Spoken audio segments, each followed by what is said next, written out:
നമസ്കാരം, മലയാളി വാർത്തയിലേക്ക് സ്വാഗതം. നിയമസഭാ തെരഞ്ഞെടുപ്പിനെ മുന്നിൽ നിന്ന് പിണറായി വിജയൻ നയിക്കണമെന്നും മത്സരിക്കണമെന്നും കേരള ഘടകം. പിണറായി വിജയൻ മത്സരിക്കണമെന്ന് പോളിറ്റ് ബ്യൂറോയിലാണ് സംസ്ഥാന ഘടകം ഈ ആവശ്യം മുന്നോട്ട് വെച്ചിരിക്കുന്നത്. ആരാണ് പറഞ്ഞത്? PB, അതായത് പോളിറ്റ് ബ്യൂറോ. അപ്പോൾ ആരാണ് പോളിറ്റ് ബ്യൂറോ? അത് പിണറായി വിജയൻ. അപ്പോൾ പിണറായി വിജയൻ സ്വയം അങ്ങ് പ്രഖ്യാപിച്ചിരിക്കുന്നു, ഞാൻ നയിക്കണം, ഞാൻ തന്നെ മത്സരിക്കണം എന്നുള്ളത്.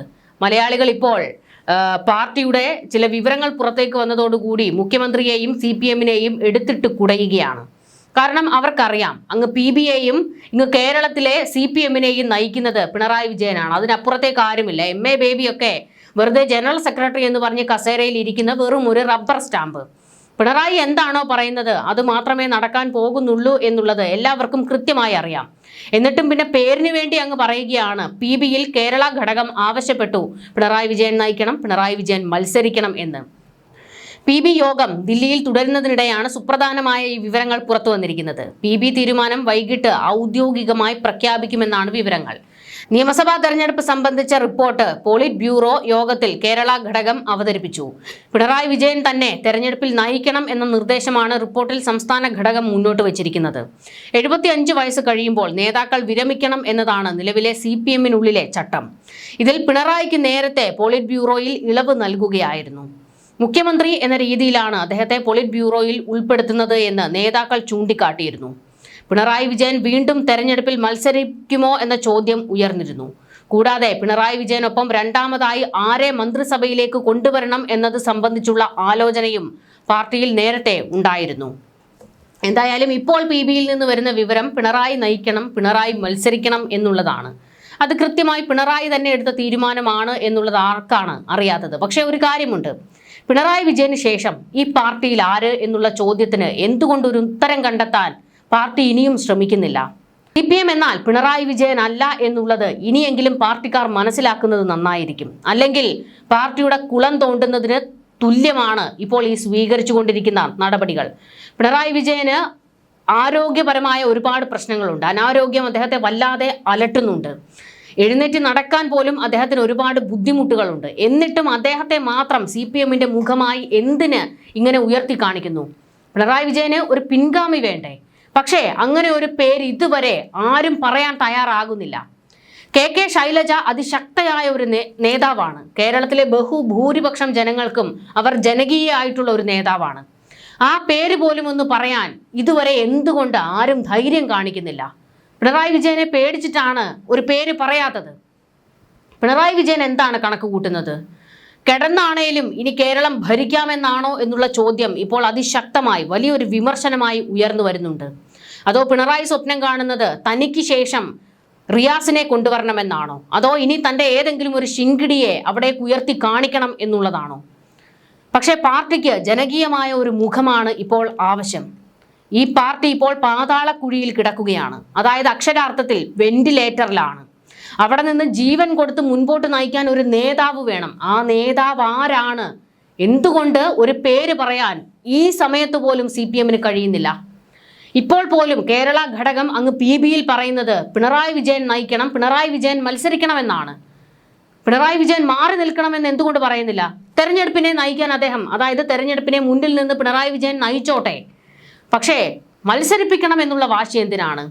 പാർട്ടിയുടെ എല്ലാ നിലപാടുകളും എല്ലാ മൂല്യങ്ങളും പിണറായി വിജയന് വേണ്ടി പൊളിച്ചെഴുതുകയാണ്. ടേം വ്യവസ്ഥകളൊന്നും പിണറായി വിജയന്റെ കാര്യത്തിൽ ആരും പറയുന്നതേയില്ല. വിമർശിക്കുന്നവരും എതിർപ്പുള്ളവരുമുണ്ട്. പക്ഷെ അവരാരും ഇത് പൊതുമധ്യത്തിൽ തുറന്നു പറയാൻ തയ്യാറാകുന്നില്ല. ഇപ്പോഴും അവർക്ക് ഉയർത്തി കാണിക്കാൻ പിണറായി വിജയൻ മാത്രമാണ് ഉള്ളത്. അതായത് ഈ പാർട്ടിയുടെ മൂല്യങ്ങളെ തന്നെ കുഴിച്ചു മൂടുകയാണ് CPM-കാർ ചെയ്തുകൊണ്ടിരിക്കുന്നത്. ഇതിനെതിരെയാണ് ഇപ്പോൾ പൊതുസമൂഹത്തിൽ നിന്ന് വലിയ വിമർശനങ്ങൾ ശക്തമായിക്കൊണ്ടിരിക്കുന്നത്. ഇതുവരെ ഈ പാർട്ടിയെ പിന്തുണച്ചിരുന്ന സാംസ്കാരിക നായകരും എഴുത്തുകാരും വരെ പച്ചയ്ക്ക് തുറന്നു പറഞ്ഞു തുടങ്ങിയിട്ടുണ്ട് തുടർഭരണം CPM-ന് ഉണ്ടാകരുത് എന്ന്. കാരണം പാർട്ടിയുടെ അഹങ്കാരവും അഹന്തയും ഇനിയും സഹിക്കാൻ കഴിയില്ല എന്നാണ് അവർ പച്ചയ്ക്ക് പറഞ്ഞു വെക്കുന്നത്. പിണറായി വിജയന്റെ കാലത്ത് ധാർഷ്ട്യത്തിന്റെ കൊടുമുടിയിലാണ് CPM. PB-യിൽ ഞങ്ങൾ പിണറായി വിജയന്റെ പേര് പറഞ്ഞു എന്നൊക്കെ പറയുന്നത് വെറുതെയാണ്. കാരണം PB എന്നാൽ പിണറായിയാണ്, പിണറായി എന്നാൽ PB ആണ്. കാരണം CPM എന്ന് പറഞ്ഞാൽ ഇപ്പോൾ പിണറായിയുടെ മുഖമാണല്ലോ. അങ്ങ് PB-യിലുള്ളവർക്കും കഞ്ഞി കുടിക്കാൻ വകയുണ്ടാക്കി കൊടുക്കുന്നത് ഇങ്ങ് കേരളത്തിൽ നിന്നാണ്.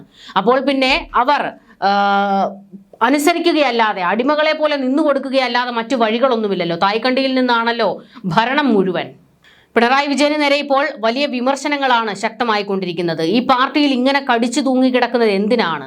അടുത്ത ഒരാളെ ഉയർത്തിക്കാണിക്കാൻ, പുതിയൊരു പേര് പറയാനെങ്കിലും നേതൃത്വം തയ്യാറാകണം എന്നുള്ള ആവശ്യമാണ് ഇപ്പോൾ ശക്തമായിക്കൊണ്ടിരിക്കുന്നത്. എന്നാൽ ഒരു കാര്യവുമില്ല. പിണറായി വിജയൻ തന്റെ എതിരാളിയായി പാർട്ടിയിൽ കണ്ടിരിക്കുന്നവരെ മുഴുവൻ ഒരു വഴിക്കൂടെ വെട്ടി നിർത്തിക്കൊണ്ടിരിക്കുകയാണ്. അതിന്റെ ഏറ്റവും വലിയ ഉദാഹരണമാണ് കെ ശൈലജയെ ആദ്യം മത്സരിപ്പിക്കാൻ തയ്യാറല്ല എന്നുള്ള ഒരു നിലപാടായിരുന്നു പിണറായിക്ക്. എന്നാൽ വിമർശനങ്ങൾ ശക്തമായതോടുകൂടിയാണ് ശൈലജയ്ക്ക് അവസരം കൊടുക്കാം എന്നുള്ള ഒരു വിവരം പുറത്തേക്ക് വരുന്നുണ്ട്. എന്നാൽ അവർക്ക് വിജയ സാധ്യതയുള്ള മട്ടന്നൂർ കൊടുക്കാതെ പേരാവൂരിലേക്ക് തള്ളിവിടുകയാണ്. അതായത് ശൈലജയെ വെട്ടിനിരത്തുന്നതിന് വേണ്ടിയുള്ള ഒരു നീക്കമാണ്. മുൻപ് വടകരയിൽ എന്താണോ അടവ് പിണറായി പുറത്തെടുത്തത്, അതേ അടവ് തന്നെയാണ് ഇപ്പോൾ നിയമസഭാ തെരഞ്ഞെടുപ്പിലും കെ ശൈലജയുടെ കാര്യത്തിൽ തീരുമാനിച്ചിരിക്കുന്നത്. പക്ഷേ അപകടം മുന്നിൽ കണ്ട കെ ശൈലജ ഒരു മുഴം മുന്നേ എറിഞ്ഞിട്ടുണ്ട്. മട്ടന്നൂരിൽ മത്സരിക്കാനാണെങ്കിൽ താൻ തയ്യാറാണ്, അല്ലെങ്കിൽ മത്സരിക്കാനില്ല എന്നുള്ള ഒരു നിലപാട് കെ ശൈലജ എടുത്തിട്ടുണ്ട്. എൻ ഷംസീറിന്റെ കാര്യത്തിലും ഇപ്പോൾ ഇത് തന്നെയാണ് സംഭവിക്കുന്നത്. ഷംസീറിനെ വെട്ടിയൊതുക്കാൻ, റിയാസിന് മുന്നിലെ ഒരു അപകടമാണല്ലോ ഷംസീർ. അതുകൊണ്ട് ഷംസീറിനെ വെട്ടിയൊതുക്കാൻ തളിപ്പറമ്പിൽ സീറ്റ് കൊടുക്കില്ല, ഷംസീറിനെ മാറ്റി നിർത്താൻ പോകുന്നു എന്നുള്ള ഒരു വിവരം പുറത്തു വരുന്നുണ്ട്. മുൻപും ഇതേ അടവ് തന്നെയാണ് പിണറായി പുറത്തെടുത്തത്. ഷംസീർ റിയാസിന് മുന്നിൽ ഒരു എതിരാളിയാണ് എന്ന് കണ്ടതോടെ ഷംസീറിനെ അവസരം കൊടുക്കാതെ മാറ്റി നിർത്തി. എന്നാൽ വലിയ പൊട്ടിത്തെറി ഉണ്ടായപ്പോൾ സ്പീക്കർ സ്ഥാനം കൊടുത്ത് ഒതുക്കുകയായിരുന്നു ഷംസീറിനെ.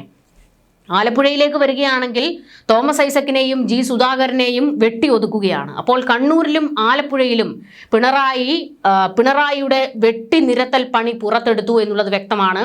എന്നാൽ പിണറായിക്കെതിരെ ഈ ഒരു നീക്കത്തിൽ വലിയ വിമർശനങ്ങൾ ഇപ്പോൾ ശക്തമായിക്കൊണ്ടിരിക്കുകയാണ്. എം.വി. ഗോവിന്ദന്റെ സാന്നിധ്യത്തിൽ ചേർന്ന ആലപ്പുഴ ജില്ലാ സെക്രട്ടേറിയറ്റ് യോഗത്തിലെ തീരുമാനങ്ങൾ വിരൽ ചൂണ്ടുന്നത് പാർട്ടിക്കുള്ളിലെ അധികാര വടംവലികളിലേക്കാണ്. ജി സുധാകരനെ ഒഴിവാക്കാൻ കാണിച്ച തിടുക്കം തോമസ് ഐസക്കിനെ കൂടി വെട്ടാനുള്ള കൃത്യമായ രാഷ്ട്രീയ നീക്കമാണെന്നാണ് ഇപ്പോൾ പുറത്തുവരുന്ന സൂചനകൾ. അമ്പലപ്പുഴയിൽ മുൻമന്ത്രി ജി സുധാകരനെ പരിഗണിക്കണമെന്ന ആവശ്യം ജില്ലാ സെക്രട്ടേറിയറ്റിൽ കെ രാഘവനും ഹരിശങ്കറും ഉന്നയിച്ചിരുന്നു. എന്നാൽ മാനദണ്ഡപ്രകാരം കഴിഞ്ഞ തവണ മാറിയവരെ വീണ്ടും മത്സരിപ്പിക്കുന്നതിനെ കുറിച്ച് ചർച്ചയെ വേണ്ട എന്ന കർശന നിലപാടാണ് ഗോവിന്ദൻ സ്വീകരിച്ചത്. ഇത് പിണറായിയുടെ തീരുമാനമാണ്. സുധാകരനെ വെട്ടാൻ ഉപയോഗിച്ച ഈ മാനദണ്ഡം ലക്ഷ്യം വെക്കുന്നത് തോമസ് ഐസക്കിനെ കൂടിയാണ്. അരൂർ മണ്ഡലത്തിൽ തോമസ് ഐസക്കിന്റെ പേര് ഉയർന്നു വരുമെന്ന സൂചന ഉണ്ടായിരുന്നുവെങ്കിലും ഗോവിന്ദന്റെ നിലപാടോടെ അതും ഇപ്പോൾ അടഞ്ഞിരിക്കുകയാണ്. തന്നെ ബോധപൂർവം ഒഴിവാക്കാനുള്ള നീക്കത്തിൽ ഐസക്ക് കടുത്ത അതൃപ്തിയിലാണെങ്കിലും തൽക്കാലം പരസ്യ പ്രതികരണത്തിന് മുതിരില്ല എന്നാണ് വിവരങ്ങൾ. എന്നാൽ മത്സരിക്കാനുള്ള തന്റെ ആഗ്രഹം അദ്ദേഹം കേന്ദ്ര കമ്മിറ്റിയെ അറിയിച്ചതായിട്ടുള്ള ചില സൂചനകൾ പുറത്തുവരുന്നുണ്ട്. സീറ്റ് നിഷേധിക്കപ്പെട്ട സാഹചര്യത്തിൽ ജി സുധാകരന്റെ അടുത്ത നീക്കങ്ങൾ എന്തായിരിക്കുമെന്ന് പാർട്ടി നേതൃത്വം സസൂക്ഷ്മം നിരീക്ഷിച്ചു വരികയാണ്. തോമസ് ഐസക്കിനെ പോലെ സുധാകരൻ മിണ്ടാതിരിക്കില്ല. അല്ലെങ്കിൽ തന്നെ ഈ അടുത്ത കാലത്ത് പാർട്ടിക്കെതിരെയും പിണറായിക്കെതിരെയും 1-2 ബോംബുകൾ പൊട്ടിച്ചല്ലോ സുധാകരൻ. അതുകൊണ്ട് തന്നെ സീറ്റ് കൊടുക്കാത്ത ഈ ഒരു സാഹചര്യത്തിൽ സുധാകരൻ വലുത് എന്തെങ്കിലുമൊക്കെ പിണറായിക്കെതിരെ പൊട്ടിക്കും. വിജയ സാധ്യതയുള്ള ജനകീയരായ മുതിർന്ന നേതാക്കൾക്ക് സീറ്റ് നിഷേധിക്കുന്നതിന് പിന്നിൽ കൃത്യമായ അജണ്ടയുണ്ടെന്ന് പാർട്ടിയിലെ ഒരു വിഭാഗം സംശയിക്കുന്നുണ്ട്.